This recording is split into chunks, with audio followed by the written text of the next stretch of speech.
ढोल नगाड़ा मांधार बाजे,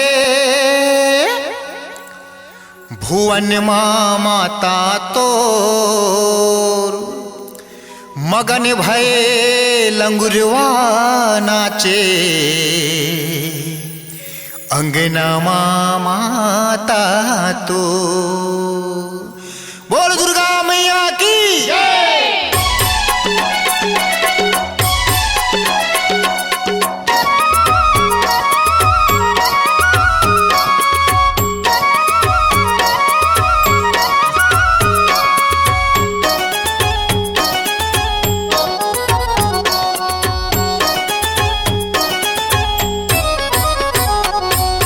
लंगुरवा के चुटकी बाजे औ भैरव के चांद, लंगुरवा के चुटकी बाजे औ भैरव के चांद।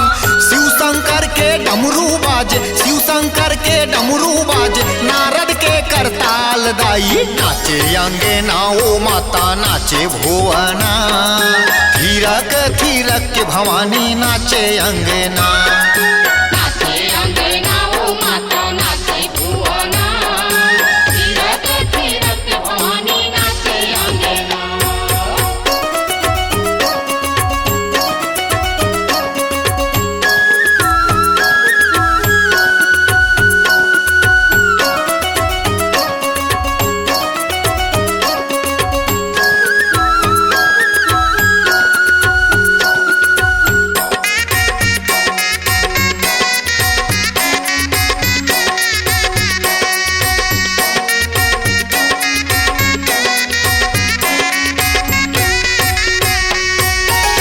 मकारी चूरी सोहे गरमा सुनहाहा, गरमा सुनहार उदाई गरमा सुनहार। आठों अंगमा ककनी बनुरिया मैया के सिंगार, मैया के सिंगार माता मैया के सिंगार।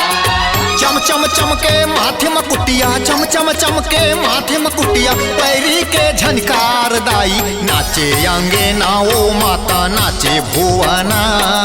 झूमर झूमर के हो माता नाचे अंगना, नाचे अंगना ओ माता नाचे भुवना। थीरक थीरक भवानी नाचे अंगना।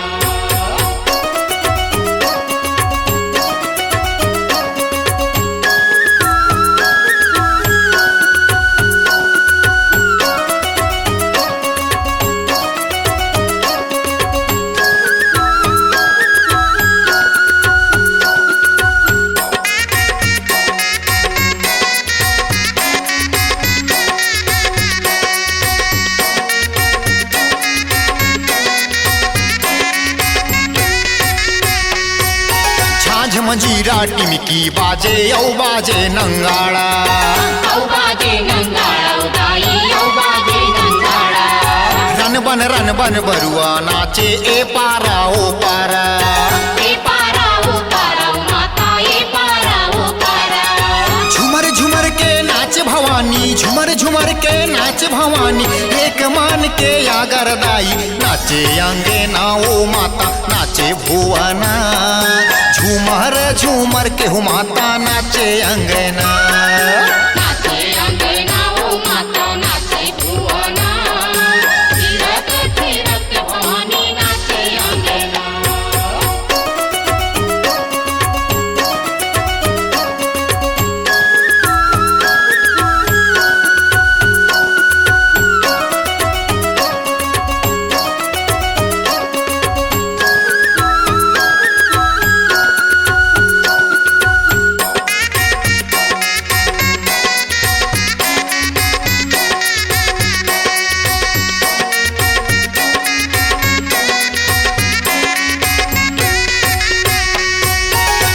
हाथ माँ खप्पर धरे दूसर माँ तलवार, दूसर माँ तलवार उदाई दूसर माँ तलवार। हिंगलाज मोर दुर्गा दाई के महिमा यगम अपार, महिमा यगम अपार माता महिमा यगम अपार। बड़े अभिमानी महिषासुर के, बड़े अभिमानी महिषासुर के करे ते संहार दाई नाचे अंगना ओ माता नाचे भुवना। थीरक थीरक तीरथ के भवानी नाचे अंगना। नाचे अंगना ओ माता नाचे भुवना, तीरथ तीरथ भवानी नाचे अंगना। लंगुरुआ के चुटकी बाजे औ भैरव के चान, लंगुरुआ के चुटकी बाजे औ भैरव के चान। शिव शंकर के डमरू बाजे, शिव शंकर के डमरू बाजे, नारद के करताल दाई नाचे अंगना ओ माता नाचे भुवना। झूमर झूमर के हो माता नाचे अंगना।